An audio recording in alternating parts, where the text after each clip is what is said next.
Dear students, आज हम बात करेंगे singular and non singular matrix, यानी मैट्रिक्स सिंगुलर कब होगा और नॉन सिंगुलर कब होगा। अब इस चीज़ को आइडेंटिफाई करने के लिए हम जो है वो डिटर्मिनेंट का जो है सहारा लेते हैं। डिटर्मिनेंट से हम आइडेंटिफाई करते हैं कि जो मैट्रिक्स हैं वो सिंगुलर हैं या नॉन सिंगुलर हैं। ठीक है, अभी हम देखते हैं कि कब सिंगुलर होगा और कब नॉन सिंगुलर होगा। हम बात करते हैं जी, अगर लेट्स से ए एक मैट्रिक्स है, ठीक है, ए एक मैट्रिक्स है, ठीक है।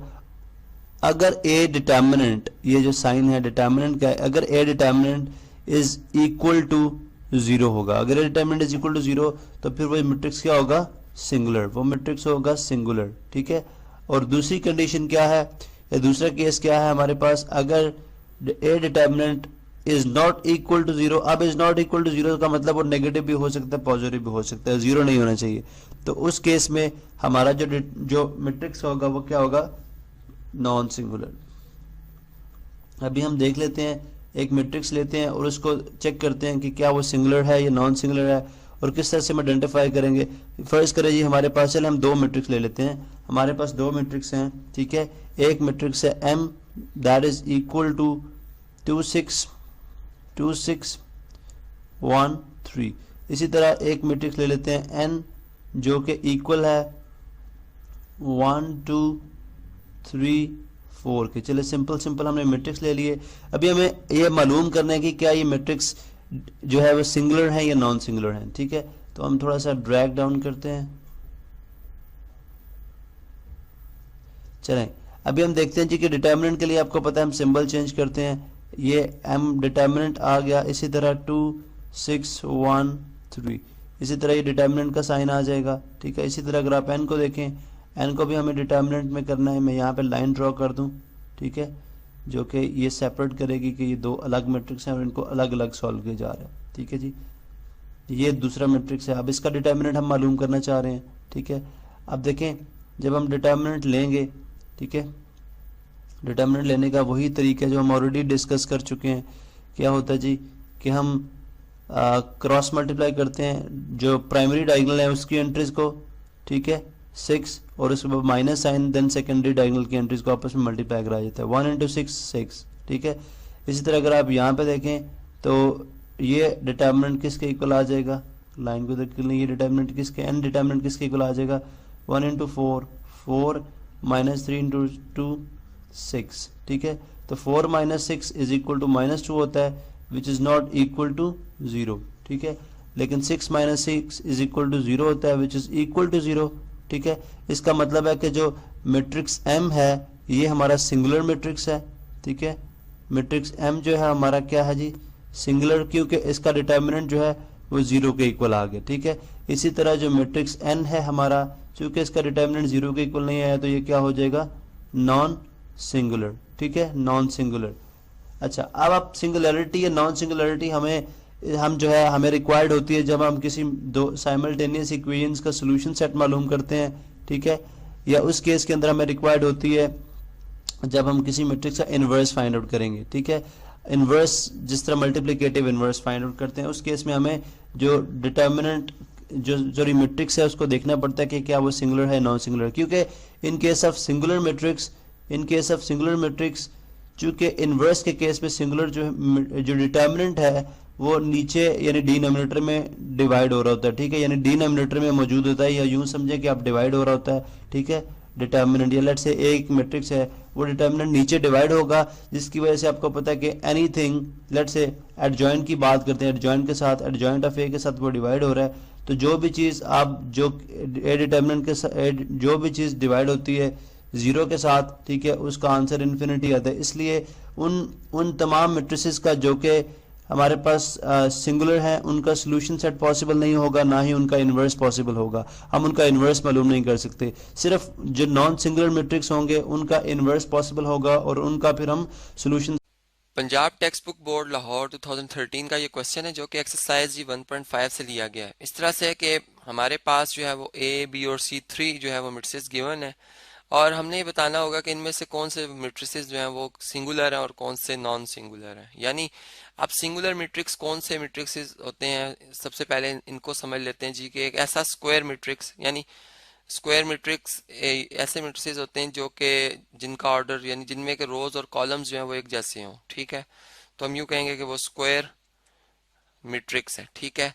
और फिर दूसरी बात कि जब हम उनका डिटर्मिनेंट लेते हैं तो हमारे पास जो डिटर्मिनेंट लेने के बाद जवाब आता है वो जीरो के इक्वल आ जाता है, ठीक है। तो ये हम कहेंगे कि ये जो हमारे पास इस किस्म का जो मैट्रिक्स होगा स्क्वायर मैट्रिक्स वो कहलाएगा जी सिंगुलर। और फिर जिनका आंसर जीरो नहीं आएगा डिटर्मिनेंट का वो हमारे पास फिर क्या हो जाएंगे जी, नॉन सिंगुलर हो जाएंगे। तो यहाँ पर जैसे चले हम ए मैट्रिक्स की बात करते हैं। हमारे पास ए मैट्रिक्स है, हम सबसे पहले इसका डिटर्मिनेंट फाइंड करेंगे जिसको कि हम दो तरीकों से लिख सकते हैं। यहाँ पर डी टी वी में लिख सकता हूँ ऑफ, और ये मैट्रिक्स में अब बना दूंगा यहाँ पे 3 6 2 4, ठीक है। यानी ए मैट्रिक्स की जगह उसकी एंट्रीज मैंने लिख दी हैं यहाँ पर ए मैट्रिक्स और यहाँ पर उसकी एंट्रीज। अब डिटर्मिनेंट को ओपन कैसे किया जाता है जी, कि इसमें जो पहले हमारे पास प्रिंसिपल डायगोनल आता है इसकी एंट्रीज को आपस में मल्टीप्लाई किया जाता है, ठीक है।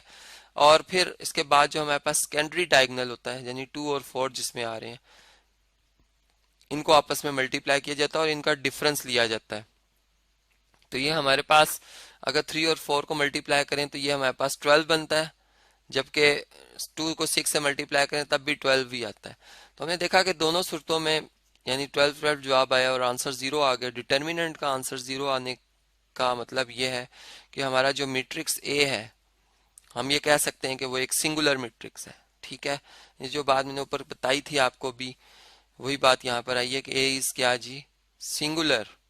और सिंगुलर का यानी यहाँ पर क्या उससे मतलब लिया जा रहा होता है, ये मतलब लिया जा रहा होता है कि अगर हम ए मैट्रिक्स एक किसी लीनियर जो हमारे पास सिस्टम होता है इक्वेशंस का अगर उसको रिप्रेजेंट कर रहा है, उसके कोफिशिएंट मैट्रिक्स को रिप्रेजेंट कर रहा है तो उससे हम सोल्यूशन नहीं यानी हासिल कर सकते, ठीक है। यानी सोल्यूशन हम यूं भी कह सकते हैं कि अगर ए सिंगुलर है तो ए इनवर्स जो होगा वो एग्जिस्ट नहीं करेगा, ठीक है।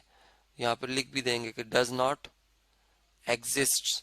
ये सिर्फ इसलिए कि चले इनवर्स के हवाले से भी हम बात कर लेते हैं कि जिस ऐसे स्क्वायर मैट्रिक्स जिसका के इनवर्स या जिसका के डिटर्मिनेंट जीरो आ जाएगा उसका इनवर्स एग्जिस्ट नहीं किया करेगा। ऐसे ही अगर हम यहाँ पर अगर बी मैट्रिक्स के हवाले से देखते हैं तो बी मैट्रिक्स का भी सबसे पहले हमें डिटर्मिनेंट फाइंड करना होगा। यहाँ पे मैं बी लिख रहा हूँ उसका डिटर्मिनेंट।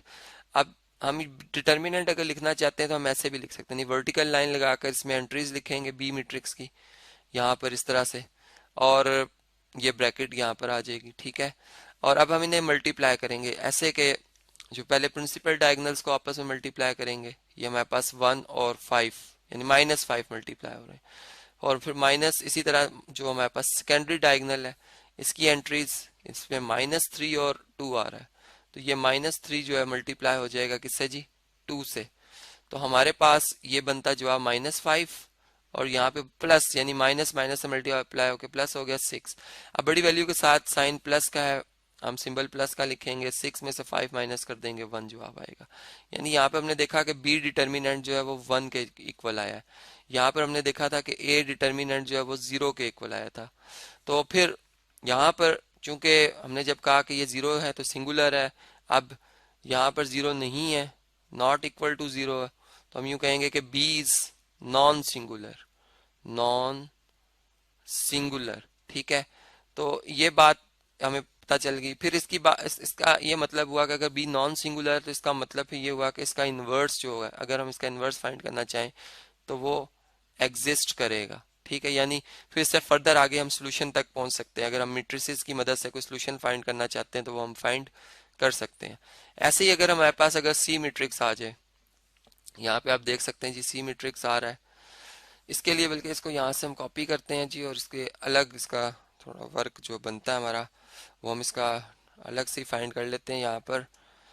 चलें जी, ये हमारे पास सी मैट्रिक्स है और अब इसमें इसका जो सबसे पहले जी हमने चेक करना है सिंगुलर है या नहीं है, तो हम सी का डिटर्मिनेंट फाइंड करेंगे। तो यहाँ पर सी डिटर्मिनेंट अमूमन हम ज़्यादातर जो है वो ऐसे ही लिखते हैं, सी डिटर्मिनेंट को वर्टिकल लाइन लगाकर रिप्रेजेंट कर देते हैं, ठीक है। यहाँ पर आएगा 7 3 -9 और 5, ठीक है। और इस तरह से डिटर्मिनेंट के लिए ब्रैकेट क्लोज। अब हम इन्हें मल्टीप्लाई करेंगे यानी 7 को 5 से मल्टीप्लाई करेंगे +5 से, फिर इसी तरह जो हमारे पास सेकेंडरी डायगोनल आ रहा है, यानी 3 को हम मल्टीप्लाई करेंगे -9 से और इनका डिफरेंस लेंगे, यानी यहाँ पे जो साइन आएगा वो माइनस का आएगा। अब ये हमारे पास बनता है जी 35। 7 को अगर 5 से मल्टीप्लाई करें और यहाँ पर 3 को अगर 9 से मल्टीप्लाई करें तो 27 आता है और माइनस माइनस प्लस हो जाएगा, तो ये हमारे पास 27। अब अगर हम इन्हें ऐड करते हैं तो ये हमारे पास जवाब आता है जी 62। ठीक है, अब हमने देखा कि हमारे पास जो सी डिटर्मिनेंट है वो 62 आ गया, जो कि 0 के बराबर नहीं है। इसका मतलब है कि ये भी हमारे पास सी क्या है जी, नॉन सिंगुलर मैट्रिक्स है। तो लिख देंगे सी इज नॉन सिंगुलर। ठीक है, और अगर नॉन सिंगुलर होगा तो इसका मतलब है कि अगर हम सी का इन्वर्स फाइंड करना चाहते हैं तो वो एग्जिस्ट करता है। दोस्तों आज हम बात करेंगे एडजॉइंट ऑफ ए मैट्रिक्स, यानी किसी मैट्रिक्स का एडजॉइंट क्या होगा। ठीक है, आप देखें कि जब आप एडजॉइंट में फाइंड आउट करेंगे तो याद रहे कि जो है स्क्वायर मैट्रिक्स लेंगे, स्क्वायर मैट्रिक्स का एडजॉइंट पॉसिबल है, जैसे कि हमने देखा कि डिटरमिनेंट भी स्क्वायर मैट्रिक्स का पॉसिबल है। ठीक है, इसी तरह से एडजॉइंट भी है जो है वो स्क्वायर मैट्रिक्स का पॉसिबल होगा। ठीक है, अब adjoint of A square matrix किस तरह से, एक मैट्रिक्स है ए विच इज इक्वल टू 1 2 4 5। ठीक है, आप देखिए इसका आपने क्या फाइंड आउट करना है जी, एडजॉइंट। किस तरह से फाइंड आउट होगा एडजॉइंट, हम ऐसे फाइंड आउट करते हैं, इसके अंदर दो तरीके हैं, दो टेक्निक्स हैं या दो स्टेप्स हैं जो हमने करने होते हैं। ठीक है, मैं स्टेप वाइज करूंगा। स्टेप वन क्या होगा जी, कि हम क्या करेंगे, अगर यहाँ पे मैं लिखूं जी एडजॉइंट ऑफ ए मैं मालूम करने लगा हूँ। ठीक है, एडजॉइंट ऑफ ए। ठीक है, एडजॉइंट ऑफ ए किस तरह से आएगा जी, स्टेप वन ये है कि हम जो है डायगोनल एंट्रीज को आपस में चेंज करेंगे। डायगोनल कौन सा है, ये प्रिंसिपल डायगोनल की बात करें हम। जब हम सिंपल डायगोनल वर्ड यूज करेंगे तो उसका मतलब होगा प्रिंसिपल डायगोनल। इनकी एंट्रीज की पोजीशन एक्सचेंज होंगी। किस तरह से, 5 जो है वो 1 की जगह पे आ जाएगा और 1 जो है वो 5 की जगह पे आ जाएगा, तो ये बन जाएगा हमारे पास जी 5 और 1। ठीक है, स्टेप टू क्या है, स्टेप टू ये है कि हम जो है जो सेकेंडरी डायगोनल है, सेकेंडरी डायगोनल कौन सा है हमारे पास, ये हमारे पास क्या है, सेकेंडरी डायगोनल। ठीक है, इसकी साइन, इसके जो नंबर हैं उनके साइन चेंज करेंगे, जो एंट्रीज हैं यहाँ पे इनके साइन अपोजिट कर देंगे। अगर पॉजिटिव है तो नेगेटिव कर देंगे, अगर नेगेटिव है तो पॉजिटिव कर दें। ठीक है, चलें फर्स्ट करें, यहाँ पे ये 2 नहीं था -2 था। अब आपको ज्यादा समझ आ जाएगी कि इससे क्या मुराद है। स्टेप 2 में क्या करेंगे कि हम जो है वो स्टेप 2 इसी पे इम्प्लीमेंट करते हैं। स्टेप 2 ये होगा जी कि हम एंट्रीज को, जो डायगोनल एंट्रीज है उनके सेकेंडरी डायगोनल है, सेकेंडरी डायगोनल एंट्रीज के जो है साइन चेंज करें, यानी -2 +2 हो जाएगा और +4 जो है ये -4 हो जाएगा। तो ये कहलाएगा जी एडजॉइंट ऑफ ए, ये कहलाएगा एडजॉइंट ऑफ ए। अब ये एडजॉइंट ऑफ ए, जैसे मैंने पिछले लेक्चर में बात की थी कि इनवर्स फाइंड आउट करने के लिए, यानी इनवर्स फाइंड आउट करने के लिए हमारे पास फार्मूला होता है adjoint of A, adjoint A divided by A determinant. तो बेसिकली ये वाला एडजॉइंट वहां पे हम इस्तेमाल करते हैं जब हम इनवर्स फाइंड आउट करते हैं। तो आपको याद रहे कि एडजॉइंट मालूम कैसे किया जाता है। 2 स्टेप ये जो है वो काम है। फर्स्ट स्टेप क्या है कि जो डायगोनल एंट्रीज हैं उनकी पोजीशन एक्सचेंज होगी। ठीक है, और जो सेकेंडरी डायगोनल में एंट्रीज हैं उनकी जो है वो एंट्रीज के साइन चेंज हो जाएंगे, पॉजिटिव नेगेटिव हो जाएंगे, नेगेटिव पॉजिटिव हो जाएंगे। तो ये आपने देखा कि हम किस तरह से एडजॉइंट इस्तेमाल कर फाइंड आउट करते हैं, और हम इसको कहाँ पे इस्तेमाल करते हैं जी, किसी मैट्रिक्स का इनवर्स फाइंड आउट करते वक्त। जी, Punjab text book board Lahore 2013 का ये टॉपिक है जी हमारे पास, एडजॉइंट ऑफ ए मैट्रिक्स, जो कि इसकी एक्सरसाइज 1.3 के हवाले से हमसे पूछा गया है कि इन तमाम मैट्रिसेस का हमने देखना है कि एडजॉइंट क्या होगा। अब देखें कैसे हम इसका एडजॉइंट जो है वो फाइंड कर सकते हैं। जैसे फर्स्ट करें, अगर इस मैट्रिक्स की मैं बात करता हूँ जो कि मेरे पास एक स्क्वायर मैट्रिक्स है, तो पहली बात तो ये कि जिस मैट्रिक्स का भी आप एडजॉइंट फाइंड करने जा रहे होते हो वो एक स्क्वायर मैट्रिक्स होना चाहिए, जो कि इसके लिए लाजमी शर्त है। तो मैं वो पहले लिख देता हूँ ताकि हमें याद रहे कि जिस मैट्रिक्स का हम फाइंड कर रहे हैं एडजॉइंट वो क्या होना चाहिए जी, स्क्वायर मैट्रिक्स होना चाहिए। ठीक है, अब दूसरी बात यह कि इसका एडजॉइंट फाइंड कैसे किया जाएगा, यानी हम इसमें यूं करेंगे कि जो हमारे पास इसकी डायगोनल एंट्रीज हैं, जैसे ए और डी हमें नजर आ रहा है, डी को ए की जगह लिख दिया जाएगा।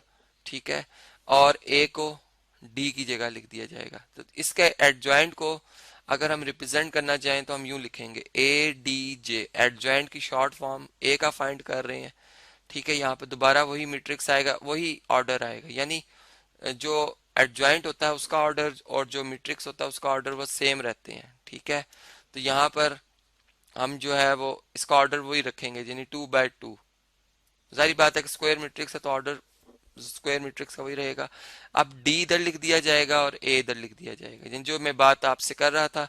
और अब हम क्या करेंगे जी, इनके साइन चेंज कर देंगे, यानी जो हमारे पास नॉन डायगोनल एंट्रीज हैं बी और सी, इनके साइन चेंज करेंगे।